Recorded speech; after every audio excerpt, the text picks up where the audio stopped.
Clinical judgment integrating critical thinking in the nursing process. Learning objectives. Clinical decision making in nursing is really choosing best actions to meet patient goals. So, clinical decision making is how we nurses decide the best action to meet our patient's goals. It's not random, it's structured and intentional. We make decisions all the time, both in routine care, like giving medications on time, and in complex situations, like when a patient suddenly deteriorates in their health. So, some examples are post surgery, deciding whether to give pain control measurement quickly, around the clock, or as needed, ambulation, wound assessment, etc. Chronic pain, choosing interventions that balance comfort with safety and long term management. Contagious illness, think about isolation precautions, protecting others, and still meeting the patient's needs. Emotional distress, recognizing when a patient is sad or anxious and needs therapeutic communication support or a referral, etc. Importance, so every decision affects our outcome. We need to assess our patients carefully, prioritize what matters most, manage time, and apply critical thinking skills.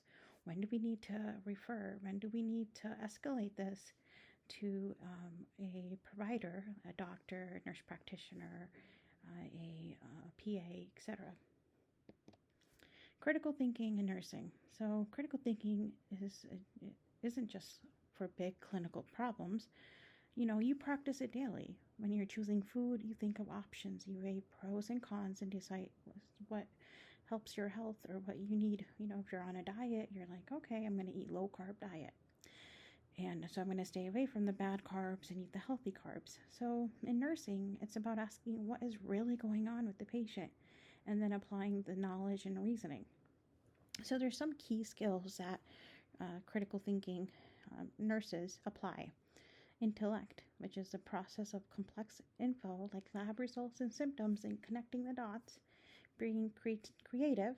So if a patient won't take oral meds, you think of alternative measures. Do I need to call the doctor, get this order changed to an IM or an IV? Inquiry, you're always asking questions. Why is this happening to the patient? Who, what, where, when, and why? You're using reasoning. You're connecting the dots. You connect cause and effect logically. You're reflecting. You're thinking back on what worked and what didn't. And your intuition. Sometimes your gut senses something that you can't see. So it warns you that something is wrong before labs confirm it. So you build that intuition and then you trust your instinct when needed. So if something isn't going right, you kind of go with your gut feeling and know when to stop with a certain medication, or you have to provide emergency care. So basic steps to keep in mind is you observe, you watch for vital signs, lab symptoms, you question, you analyze, you look for patterns and possible causes, and you decide which is the safest action to take, like calling a provider, giving oxygen, or prioritizing intervention. Now think of Radhonda Watt's case. In 2017, an experienced nurse who accidentally gave a paralytic medication, where it was spelled similar to worst sedative, so Vicronium, which is a paralytic, instead of the worst sedative. What were the consequences? The patient died. So what went wrong? Safety checks were missed and critical thinking was bypassed. Now this shows us that sometimes even experienced nurses, if they don't follow the nursing guidelines and the safety processes, they can also, unfortunately miss important steps. So this case reminds us that errors can happen even to good nurses when we stop questioning, analyzing, and double checking. So really the key takeaway is critical thinking and safety protocols are not just extra steps. They save lives. We are not task oriented. We look at the patient in a bigger picture. So this is the critical thinking skills which are essential for making clinical decisions. So we look at reasoning, using logic to connect the dots. So for example, patient has a fever and a cough. That could potentially mean pneumonia. We use our intellect using what you know. You know that what a normal blood pressure is, so if you see something that's high, you will report it. You become creative. So distracting a child, for example, with a toy during a shot, that's being creative.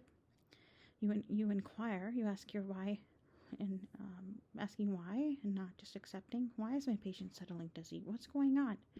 And you reflect, you look back and you're learning, and after a busy shift, you think about what went well and how to improve, and the intuition, you trust your gut. Feeling something is off with the patient, you before labs show it. All of these together help nurses make safe, smart decisions for patients.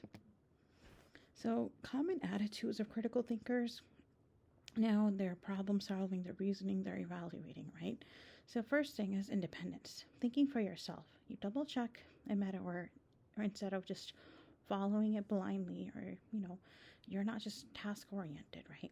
Fair mindedness, you stay open, avoid bias, you listen equally to all team members. You're self aware, you know your strengths and you know your limitations. You know when you need to ask for help, when you need to refer and seek guidance, when you need to go to your supervisor. Integrity, be honest and ethical. Admitting if you made a mistake instead of hiding it. Perseverance, you don't just give up when things are hard. Tracking down on the causes of patient pain when it's not obvious, for example. You look at trends, you look at data. Confidence, you trust your judgment. Speaking up if you notice a safety concern. So you use your intellect, you use your brain to spot things. Patient lost 10 pounds in 2 weeks. The intellect tells you that's a red flag. And nurses use intellect all the time. You inquire, you're curious. Patient has a fever after surgery. Instead of just giving Tylenol, you ask, could this be a potential infection? You inquire and you dig deeper. And you go to the providers, ask questions. You reason, you make logical decisions with what you know.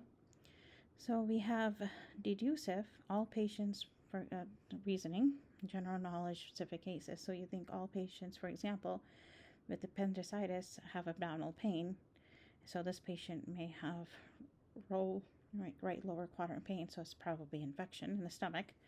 Inducive, which is, specific observation with a general conclusion. So the patient has a cough, fever, shortness of breath, so you think it's probably likely pneumonia. So we have deducive versus inducive reasoning. Clinical decision making in nursing. So ethical values based. We respect patient's belief when planning care. A patient who refuses, for example, opioid pain medication for personal or cultural reasons, we offer alternatives like acetaminophen, ice packs, relaxation techniques. Prioritization, we decide what's most urgent at this time. So if one patient needs their morning insulin and the other is asking for water, you'll probably give the one who needs their insulin first since it's time sensitive for blood sugar. Time management, you use your time effectively. You plan care to stay efficient. You have several meds to do at 9 a.m. Instead of going room to room randomly, you cluster tasks by patient location so nothing is missed or delayed. Scheduling, you stick to your critical timelines.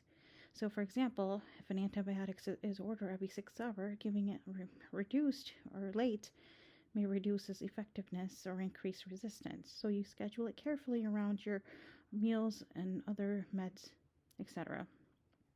Personal, professional. You applies to career growth.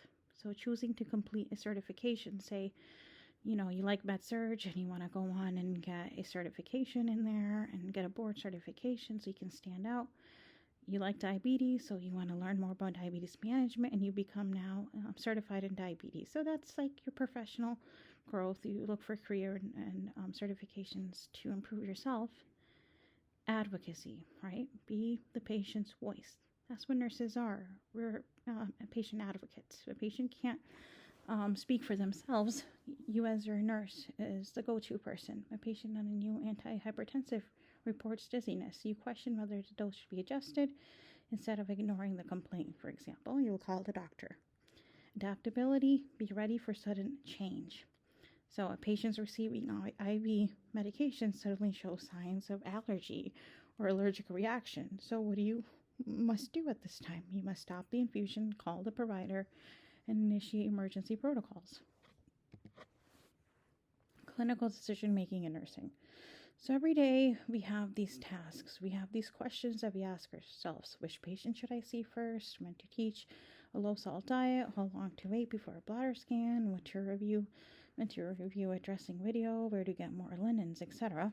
So you prioritize based on safety. A post-op patient complaining of shortness of breath comes before a stable patient who needs a dressing change, for example.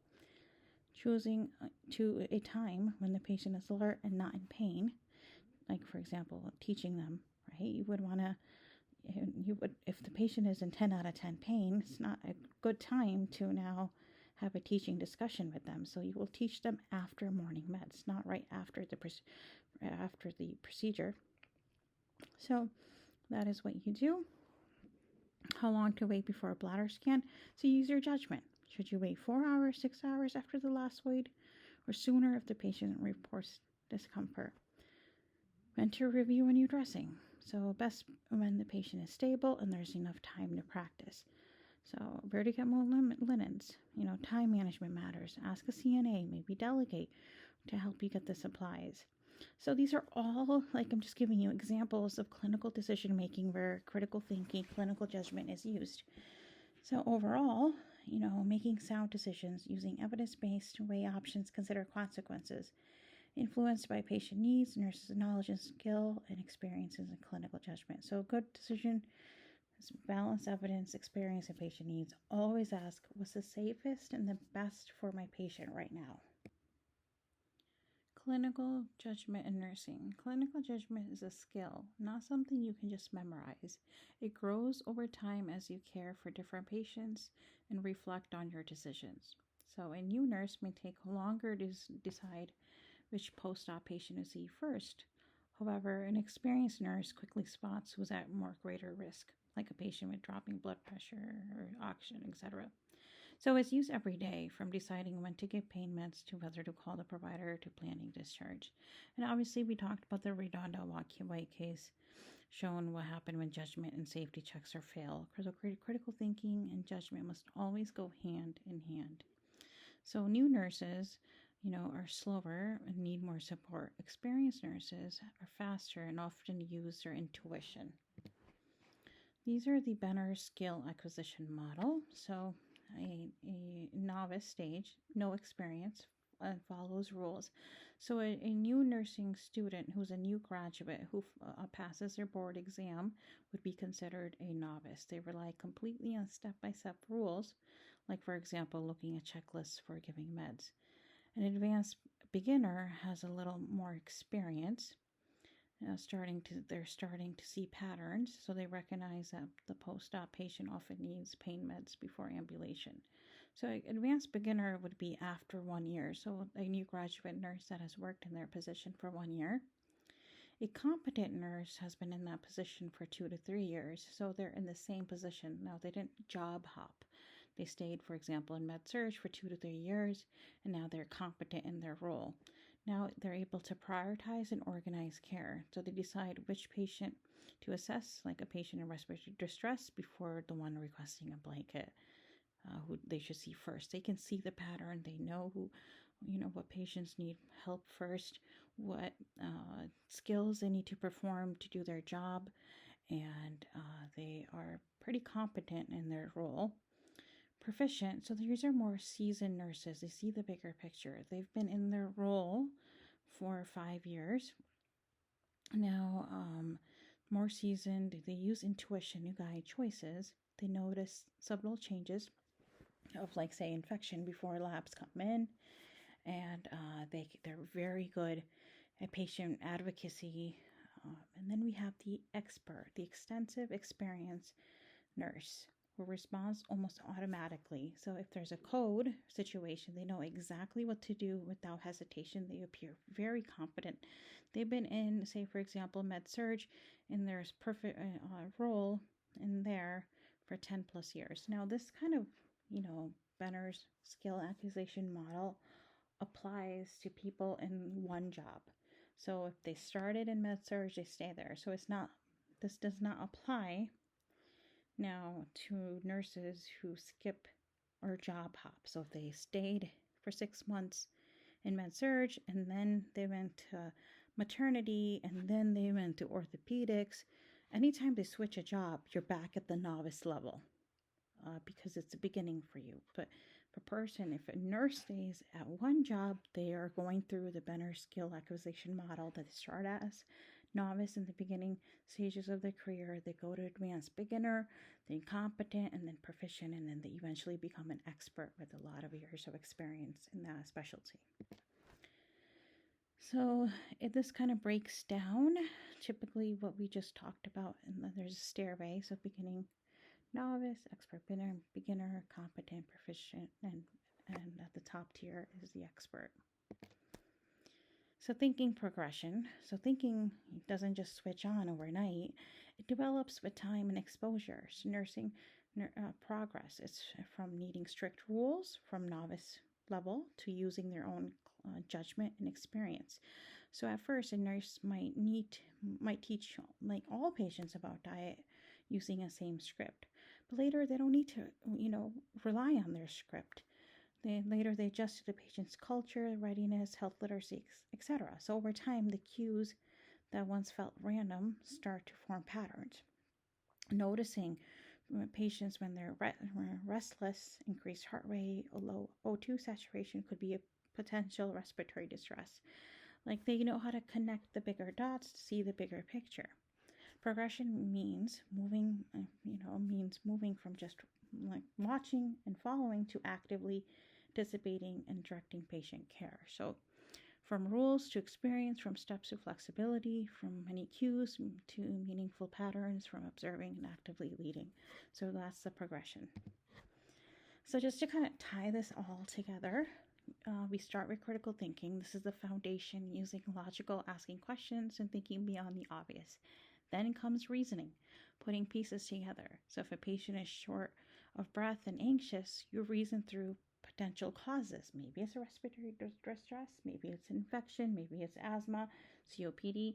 You use your intellect, the knowledge that you learned in nursing school, and the education to separate facts from opinions, and you recognize what matters most. With these skills, you then move to clinical decision making, choosing the best course of action for the patient. Should you call the provider? Let the provider know. Or maybe you can give a PRN first before you call the provider. So deciding whether to give the pain meds first or addressing wound care is another clinical decision making decisions the nurses are making. So finally, it leads to your clinical judgment, the big picture. This is applying all of the above to provide safe, effective patient care. Think of it as a ladder. Each step builds on the one before it, and clinical judgment is a top where everything comes together in practice. So the nursing process, right? The nursing process is what nurses use all the time, every time. Like the nursing process never ends, right? The first step is collecting data. We use subjective and objective data. So subjective data is what patient states, and that's always in quotations. Quote, I feel dizzy. I'm in pain. Quote, objective is what you measure. Patient's blood pressure is 90 over 60, heart rate's 120. Patient reports pain 7 out of 10 on a 0 to 10 pain scale. And these are objective data, includes your vital signs, labs, physical exam. These are recognized which cues are important in this section. And then we analyze this. We ask, what does these cues really mean? So low O2 oxygen level, shortness of breath could potentially mean respiratory distress. You cluster the data to find out the underlying problem. And then you prioritize problems, what's most urgent. So you set measurable goals. For example, maintain oxygen saturation of more than 94%. And so you choose interventions that to reach the patient. And at this stage, at the planning stage, we're also making goals that are SMART: specific, measurable, attainable, realistic, and timed. Then you choose interventions to reach that goal. Then implementation stage, this is where you're applying. You put the plan into action. Always do life-saving interventions first. Apply oxygen before teaching bar breathing exercise, etc. At the ending, you evaluate. Did it work? If not, then you go back to assessment and see what happened. Do you need to fix the problem? Do you need to add more interventions? Do you need to change a goal? So check patient response. Did the O2 improve? Did they meet their goal? If not, reassess and adjust the plan. So kind of like a little easier way for you to understand the nursing process. You do this every day. The nursing process might sound formal, but really you must every day use some sort of a process. Like, for example, take the coffee spill example. You noticed it, that's your assessment, thought about it, what could probably happen, that's your analyze, you decided what to do, planning, you acted by cleaning it up, that's your action, your implementation, and then you checked and you evaluated, is it clean? The same process happens when you drive a car. You assess the road, you analyze what other drivers are doing, you plan when to turn, you implement by steering on the brake, that's your action. Then you evaluate if you made it safely. Or like when you're cooking, you assess ingredients, you analyze what's missing, you plan the recipe, you cook, and you evaluate how it tastes. So the nursing process isn't just a checklist. It's a way of thinking and problem solving you're already probably using every day. You're using it. Nursing just applies it to patient care. So these are clinical judgment models. In nursing, we use three main models to guide our thinking. So we have the Tanner's model, the nursing model, and the NCSBN clinical judgment model. Together, they shape how we notice, decide, and act with patients. These models also guide how we're tested on exams, like the NCLEX and the NCJMM, so the NCSBN clinical judgment model. They're the ones, the NCSBN, they create the NCLEX. So learning these now will help you become practice and would help you learn these models. So as you take their exams, you know how to answer the questions. So we have three models you can see. We have the Tanner's clinical judgment model. So it focuses on how nurses think. So you notice the 4 steps, which is noticing, interpreting, responding, reflecting. So this help explains why nurses make certain decisions. We have the nursing process, which we will talk about today. And all this kind of fits in.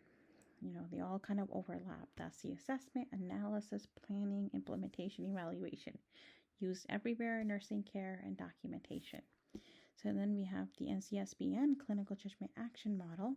So it breaks it down into function, recognizing cues, analyzing cues, prioritizing hypothesis, generating solutions, taking action, and evaluate outcomes. So you can see that all these three models overlap each other. They all are basically overlap, so that noticing is assessment and recognizing cues. So noticing in the Tanner's clinical model is considered assessment in the nursing process and is considered recognizing cues in the clinical judgment action model. So you can see that. Then we have interpreting, which is in the Tanner's clinical judgment model, which kind of kind of falls into analyzing, and then in the clinical judgment action model, that's analyzing cues, prioritizing hypothesis. So as you can look through those, all three action models overlap, and this is important to know, not just for your exams, but just how these NCLEX questions are worded, so you know what are they asking. Some questions will say recognize cues, analyze data, evaluate outcomes. What are your actions? So you know actions means in the clinical judgment model, that's actions, and then in the nursing process, that's implementation. And then the Tanner's clinical model, that's responding. So you will say, well, how are you going to respond? It means implementation, taking action. So good to know these 3 models so we can help you decide on how you're going to answer those test questions. So nursing process, let's begin with assessment. Like we talked about, is collecting data. You ask yourself, what's going on with my patient? You include subjective data. So think of the subject, what the patient says. I feel short of breath. The objective data is what you can measure, like blood pressure is 90/60. O2 saturation is 88%. So you use multiple sources for your data. Patient, family, record their records, health providers, etc. Another, like example would be in this is like when your car makes a noise, you first listen to the sound, check the dashboard, and look under the hood.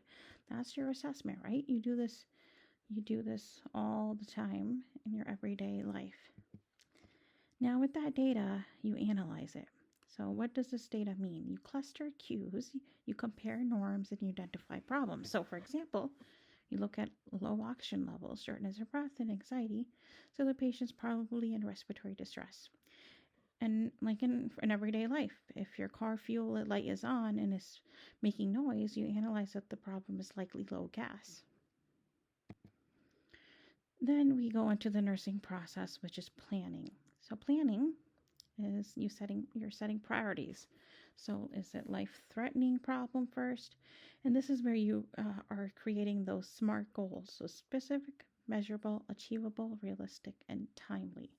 You select evidence-based interventions. So you spill your coffee, you plan to grab a towel first and then move your laptop and then clean the area. So for our SMART goal, for our patient who's in pain, you would assess their pain, 0 being no pain to 10 being a lot, and after you assessed it, you will go grab them their pain meds. That's your goal. So get my pain meds. That's, so your SMART goal would be to decrease the patient's pain. So patient will have decreased pain within the next 2 to 3 hours. That's a specific, measurable, attainable, realistic time goal. In order to achieve that, you will go give them their pain meds. And this is a SMART goal guideline: specific, who, what, where, when, why, measurable, attainable, relevant, timely. So implementation is your actions, right? Taking actions, carrying out that care plan. So you apply the action, reposition the patient upright, notify the doctor if you need to, and you're always going to document what you do. So in the coffee spill example, you actually wiped it down, you dried the table, and protected your items. Then we have different types. So understanding the types of interventions, we have independent. So independent are what nurses can act on without a doctor's order. So for example, repositioning a patient, giving them a blanket. You don't need a doctor's order to give them a blanket or to teach a diabetic patient how to eat healthy foods or check their blood sugar. You could teach the patient that. And a dependent intervention action requires a doctor's order. So, for example, starting an IV, changing medication, ordering labs. Those all nurses need doctor's orders for. Giving insulin, if the patient doesn't have an insulin order.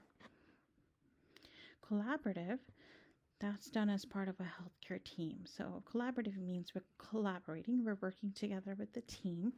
So you may involve a respiratory therapist who will give a breathing treatment, for example. A dietitian you can involve for teaching the patient meal planning, or physical therapy and occupational therapy helping a rehab patient strengthen their muscles and their skills.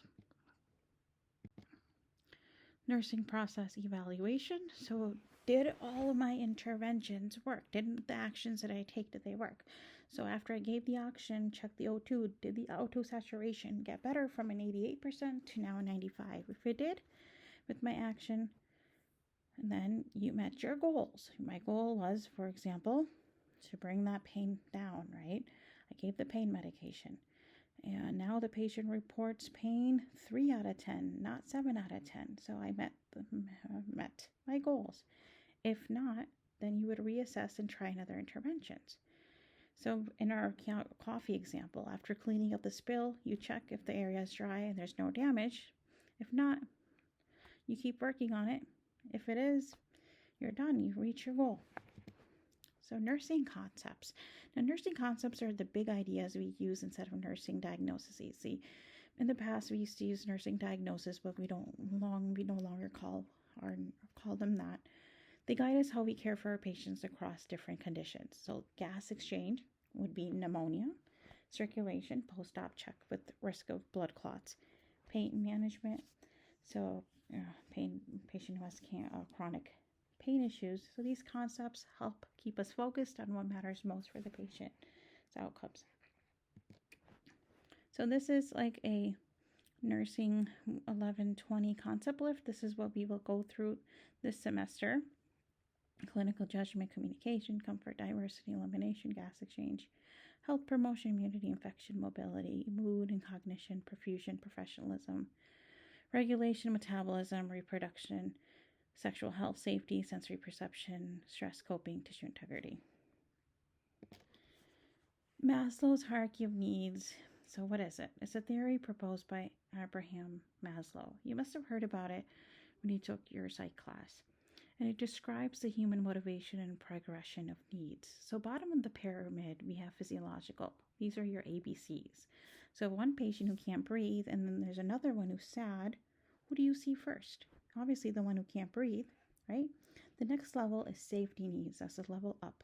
Once basic survival needs are met, now we need to really keep the patient safe. So, fall precautions, infection prevention, safety medication, safe medication administration, etc.